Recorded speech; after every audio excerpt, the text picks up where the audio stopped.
इसको भी कर ले, जो भी करना है कैमरा नहीं कर रही हूँ। इधर चैट का लिखिए।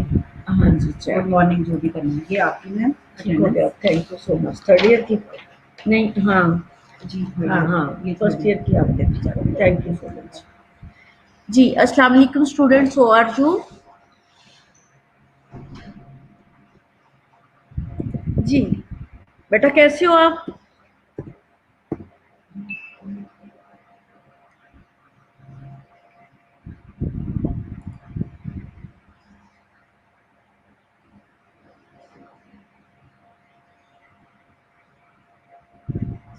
जी बेटा, हम कल जो है करिकुलम डिस्कस कर रहे थे, ठीक है?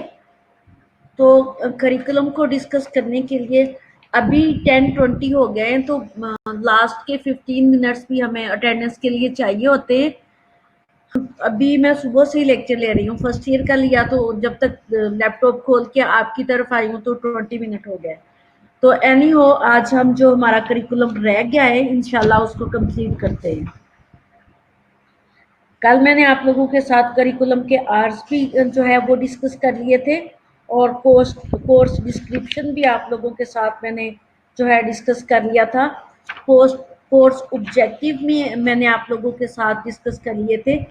अभी मैं आप लोगों के साथ जो था वो यूनिट वाइज कोर्स कंटेंट की बात चल रही थी मेरी आपके साथ, ठीक है? ठीक हो गया। तो अब कोर्स कंटेंट में मैंने यूनिट 1 के कंटेंट्स आपको बता दिए थे कि कौन कौन सी डिजीजेज उसके अंडर आएंगी।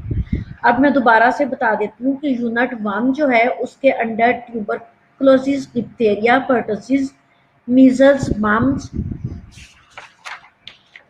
आ रही हैं। बट इसको अगर हम जाएं, हाँ, पहले मैं यूनिट वाइज डिजीजेस बता देती हूँ, फिर इनके सेक्शन बताती हूँ। और यूनिट 2 की डिजीजेस जो है वो हैं varicella, chicken pox and herpes zoster. Herpes zoster 1 and 2, ये 2 टाइप की हर्पीज होती हैं। फिर rubella, leprosy and disorder spread by skin contact and poor personal hygiene. Anthrax, SARS and viral hemorrhagic fever, tetanus, trachoma, scabies and ringworm। ये unit 2 की diseases बता रही हूँ कि यूनिट 2 की डिजीजेस कौन सी हैं। नेक्स्ट है यूनिट 3। यूनिट 3 में जो है वो डायरियल डिजीजेस आएंगी।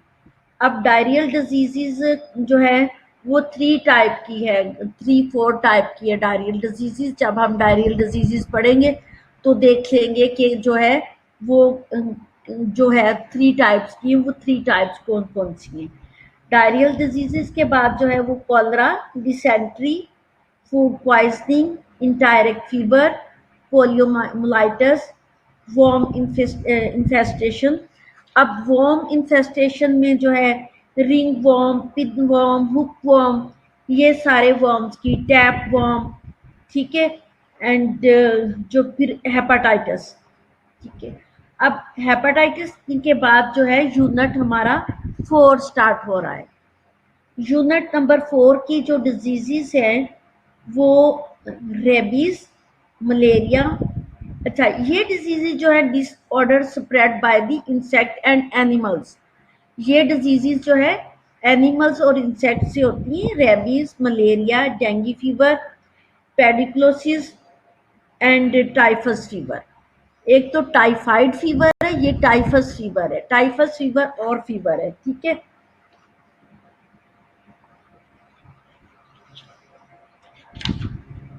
नेक्स्ट है यूनिट नंबर 5।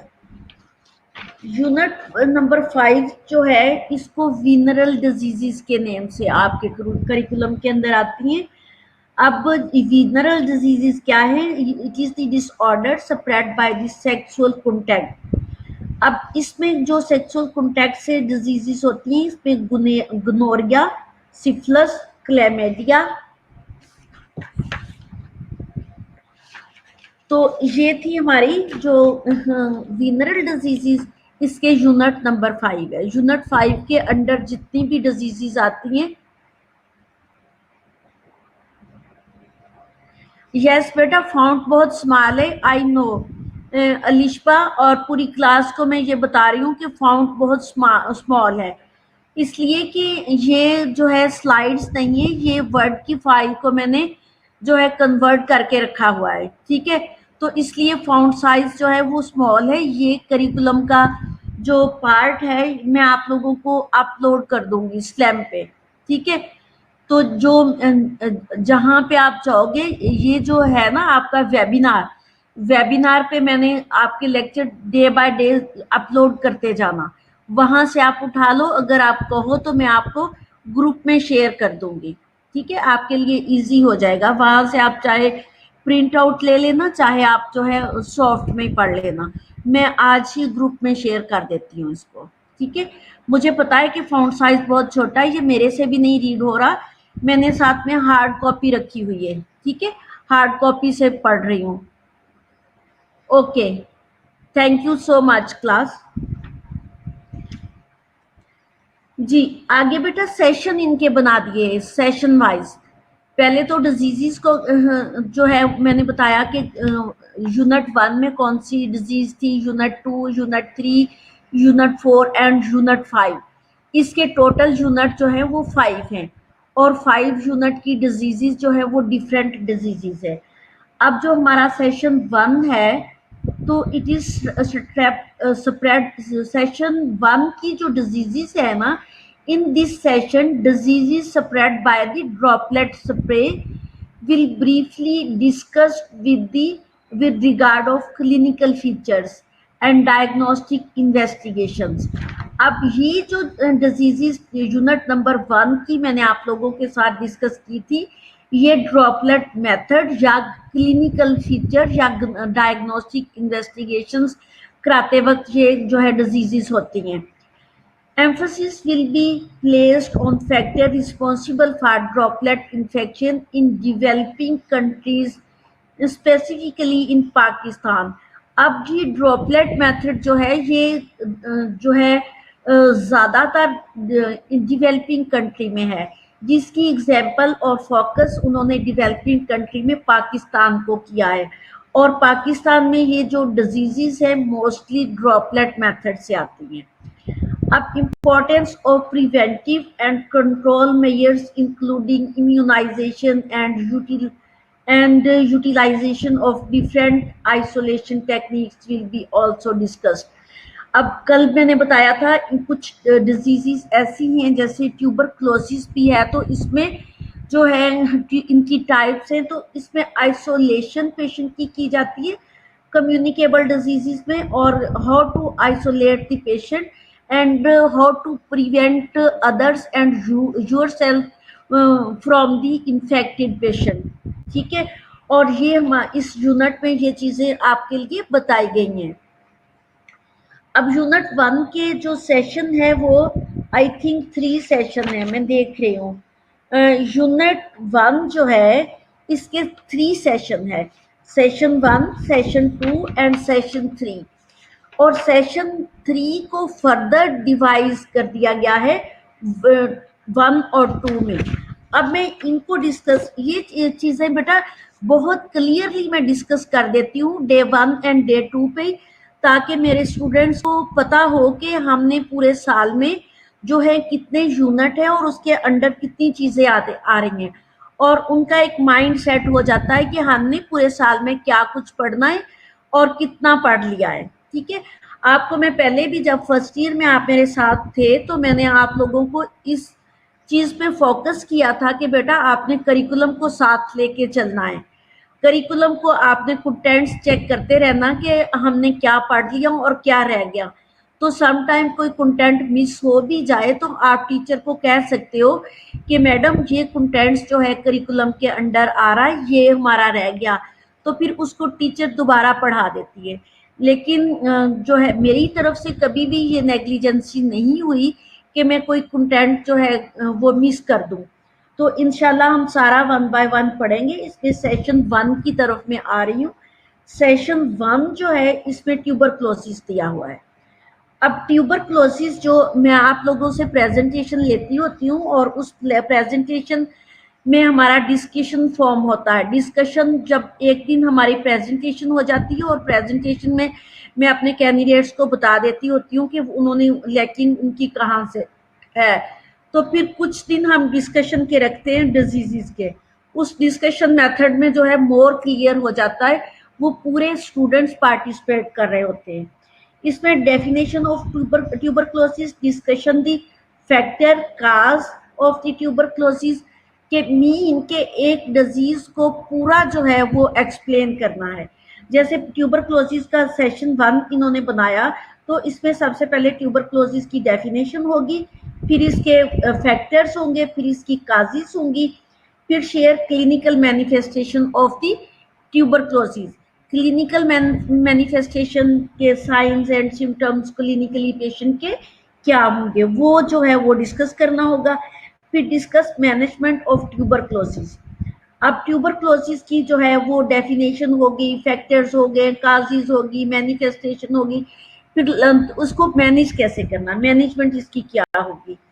लास्ट वन जो ट्यूबरक्लोसिस में होगा वो explain the role of nurse, prevention and control of tuberculosis in hospital and community setting.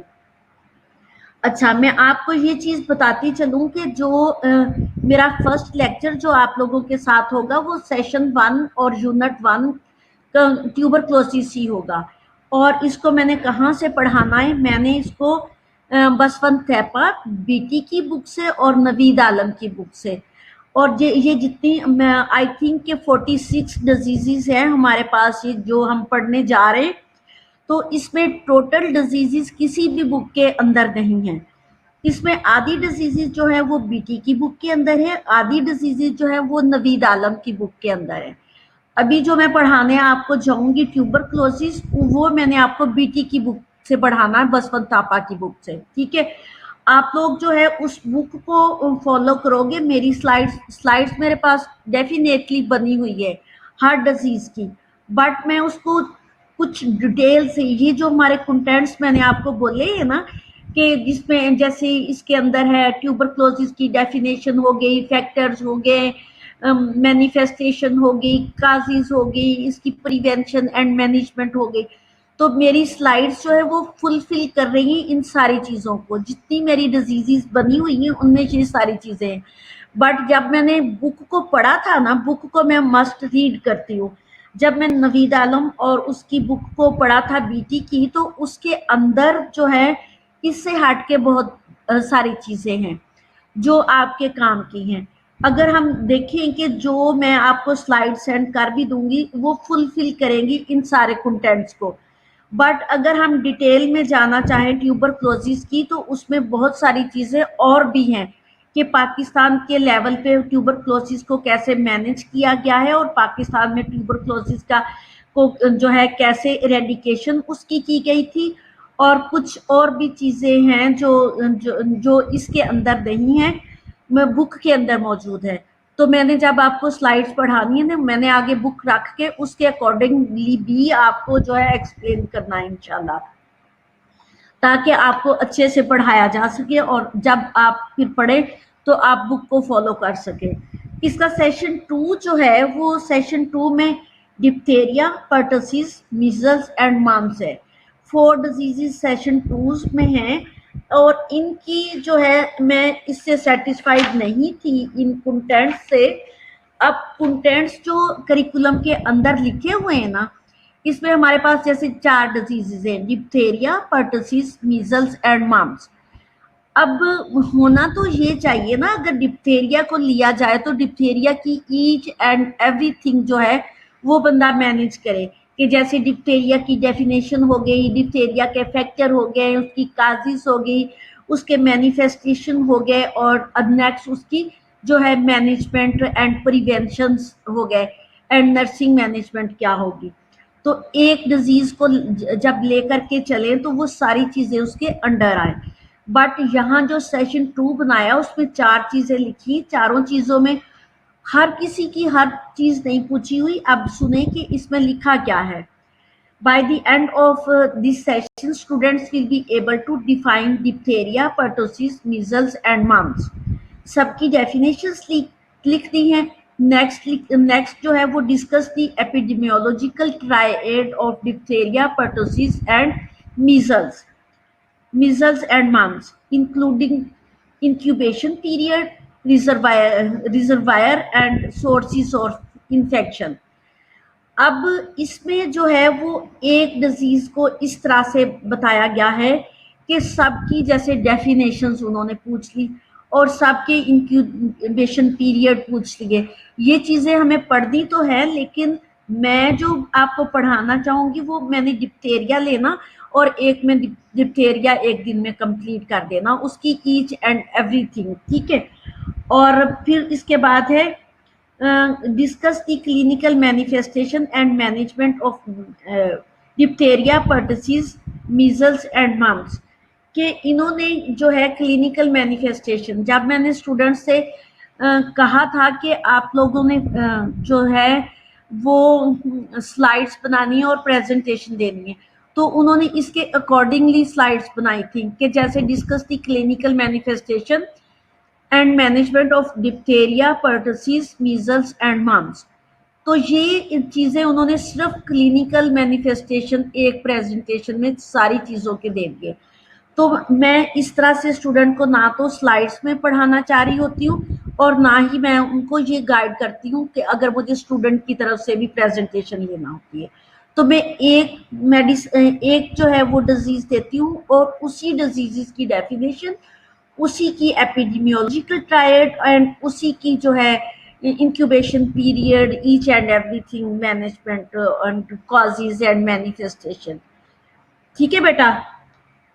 और इसमें नेक्स्ट है के complication of diphtheria, pertussis, measles and mums.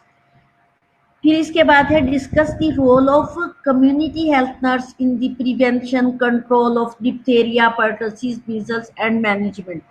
मतलब वही है, बट इन्होंने जो सेशन वाइज बना दिया ना, अगर ये 1 by 1 डिजीज को भी कर देते ना करिकुलम वाले, तो उसमें लिख देते एक्सप्लेन दी डिप्थेरिया, तो एक्सप्लेन में ईच एंड एवरीथिंग आ जाना था। अब इनके जो कंटेंट्स बनाए हैं दे आर दी कंफ्यूजिंग। अगर हम उनको उस तरीके से पढ़ेंगे तो एक कंटेंट जो पढ़ाना है उस कंटेंट्स में 4 जो है डिजीज़ की या तो डेफिनेशंस आ सकती है, या 4 डिजीज़ के मैनिफेस्टेशन आ सकते हैं, या 4 डिजीज़ की कॉम्प्लिकेशन आ सकती हैं। दे आर नॉट क्लियर जो है for the student, it is the confusing for the student, क्योंकि ये एक दूसरे के साथ कोरिलेट कर रही हूँ। मैं जो है फोकस करती हूँ एक डिजीज़ को और उस डिजीज़ को कंप्लीट करके नेक्स्ट डे दूसरी डिजीज। समटाइम ऐसा भी होता है कि हमारे पास, अब तो ये मिनट्स पे टाइम चल रहा ना हमारा, तो तब जो है हमारा टाइम जो है वो एनफ होता है। 2 घंटे होते हैं मेरे आप लोगों के साथ, तो 2 घंटे में मैं एक दिन में 2 डिजीजेस पढ़ा देती हूँ। अगर प्रेजेंटेशन देनी हो तो भी दे देती हूँ। और इसका 3rd वन सेशन जो है वो उसमें varicella, chicken pox, herpes zoster and herpes simplex and rubella. ठीक है, हर्पीज 2 टाइप की है, herpes zoster and herpes simplex. इसको herpes zoster 1 and simplex herpes भी बोल देते हैं। अब इसमें भी यही चीज़ें दी हुई हैं कि definition of varicella, chicken pox, herpes zoster, herpes simplex and rubella. फिर explain the epidemiological triad of the chicken pox, herpes zoster and rubella. फिर ऐसे ही explain the signs and symptoms of chicken pox, herpes zoster and rubella. कि उन्होंने अगर sign and symptoms जो चीज़ें पूछी हैं वो 4-5 डिजीज़ जो है एक सेशन में आ रही हैं उसकी हैं। Discuss the implication of rubella on pregnancy. ठीक है, रूबेला जो है उसकी इम्प्लीकेशन प्रेगनेंसी के पे क्या होंगी। रूबेला ऐसी डिजीज़ है कि अगर प्रेगनेंसी के दौरान फर्स्ट ट्राइमेस्टर में रूबेला हो जाए तो अबॉर्शन हो जाता है। अगर ये सेकंड ट्राइमेस्टर में हो जाए तो जो कंजेनिटल एबनॉर्मेलिटीज, ट्यूबर जो है न्यूरल ट्यूब डिफेक्ट्स हो जाते हैं। ठीक हो गया। Neural tube defects and congenital abnormalities for the new born babies को होगा। ठीक है। और अबॉर्शन अगर सेकंड थर्ड ट्राइमेस्टर में हो गया, फर्स्ट ट्राइमेस्टर में अबॉर्शन हो जाएगा। अच्छा, इसलिए रुबेला पे उन्होंने फोकस किया हुआ है। नेक्स्ट जो है complication of rubella, discuss the हाँ जी, explain the importance of rubella vaccine before pregnancy. Pregnancy से पहले रुबेला की इम्पोर्टेंस क्या है। Discuss medical management and nursing care with essential nursing diagnosis. अब असेंशियल नर्सिंग डायग्नोसिस की उन्होंने जो है नर्सिंग मैनेजमेंट। अब जो ये चीज़ क्लियरली है ही नहीं है कि असेंशियल नर्सिंग डायग्नोज जो है उनकी मैनेजमेंट मैनेजमेंट तो हमें जो है हर उस डिजीज़ की करनी होगी जो एक डिजीज़ है और उसको हमने मैनेज किया है, उसकी नर्सिंग केयर, उसकी प्रिवेंशन और उसकी मैनेजमेंट करनी होगी, ना कि ये कि जो इम्पोर्टेंस डिजीजेस है। फिर identify the possible complication of varicella, chicken pox, herpes zoster and rubella. ठीक है। अब explain the prevention and control of वेरिसिला and rubella. अब इसकी प्रिवेंशन इन्होंने सिर्फ दो चीज़ों की मांगी है, explain the prevention and control of वेरिसिला and rubella. अब बाकी जैसे चिकन पॉक्स है, हर्पीस है, सिप्लेक्स हर्पीस है, उनकी भी तो हमें जो है एक्सप्लेनेशन और प्रिवेंशन चाहिए ना कि सिर्फ दो डिजीजेस की। मैं जब पढ़ाती हूँ तो मैं हर चीज़ की प्रिवेंशन, कॉम्प्लिकेशन और ईच एंड एवरीथिंग पढ़ाती हूँ, ताकि ये जो करिकुलम बना दिया है तो इसके अगेंस्ट पेपर आ जाता है, जिनकी प्रिवेंशन नहीं भी मांगी, उन जो उसके अगेंस्ट जो डिजीजेस है उनकी भी प्रिवेंशन जो है वो पेपर में आ जाती है। इसलिए मैं जब पढ़ाती हूँ तो मैं वन बाय वन करके सबकी ही पढ़ाती हूँ। आगे जो leprosy is very important disease. तो इसमें जो है लेप्रोसी में define leprosy, explain epidemiological triad of the leprosy and describe signs and symptoms of the leprosy. अब discuss nursing care with essential nursing diagnosis. अब असेंशियल नर्सिंग डायग्नोसिस करके leprosy की तो उसकी नर्सिंग केयर करना है। Identify the possible complication of leprosy and explain the prevention and control of leprosy. ठीक हो गया। अब मेरा 42 चल रहा है टाइम, 10 मिनट्स हमने अगले टीचर को भी देने होते ताकि वो अपना जो है इसको ओपन कर सके। तो कुछ मिनट मेरे जो है अटेंडेंस के लिए भी लग जाने।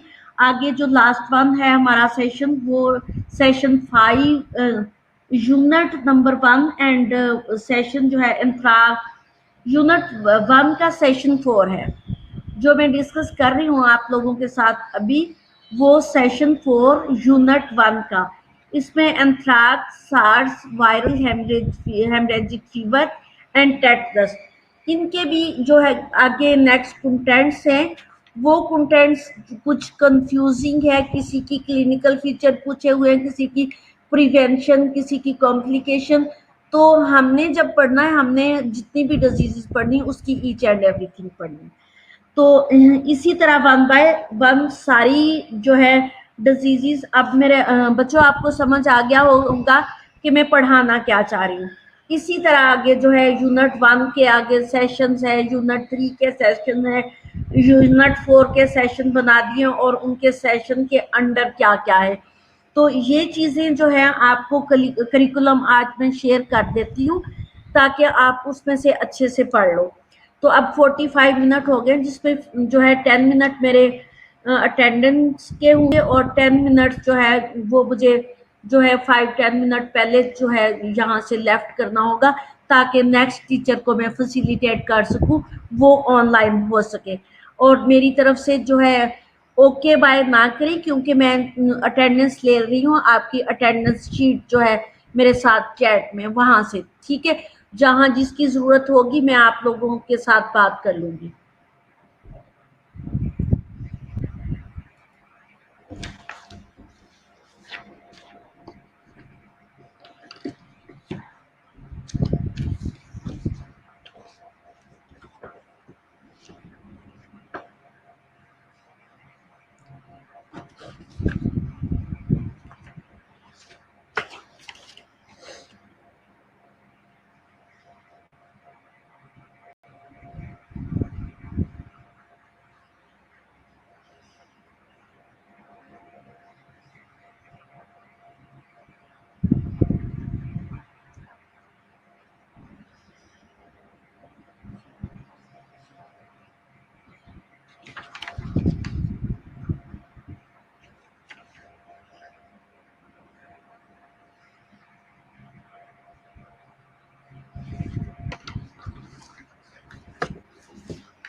अस्सलाम वालेकुम मैम।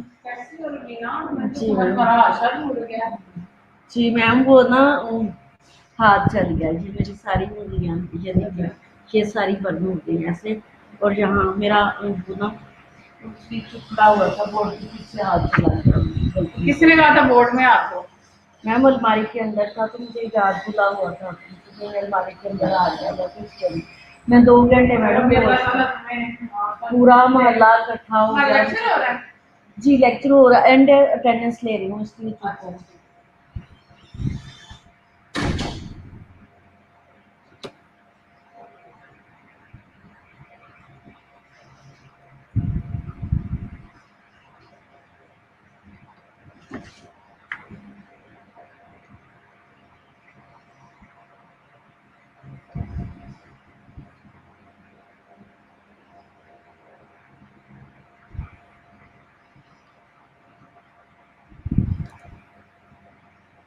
बेटा आपदा प्रवीण कहाँ है? कल भी नहीं थी आपदा प्रवीण। वेयर वेयर इज आपदा प्रवीण?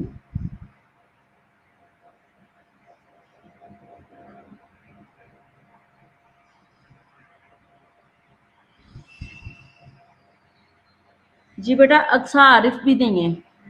Where is Aqsa Arif? जी सीआर मुझे बताओ ये स्टूडेंट क्यों नहीं है?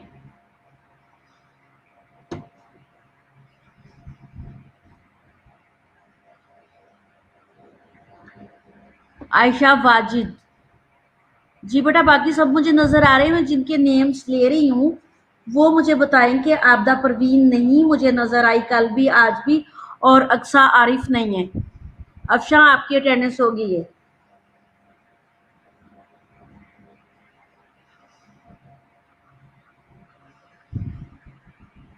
फातिमा सनाउल्लाह प्रेजेंट है।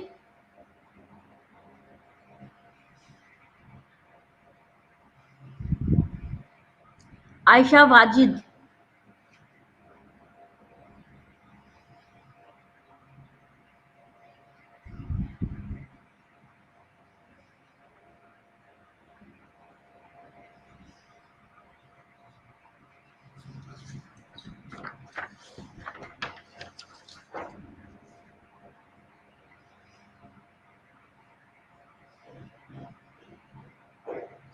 बेटा मोहम्मद रजा प्रेजेंट है।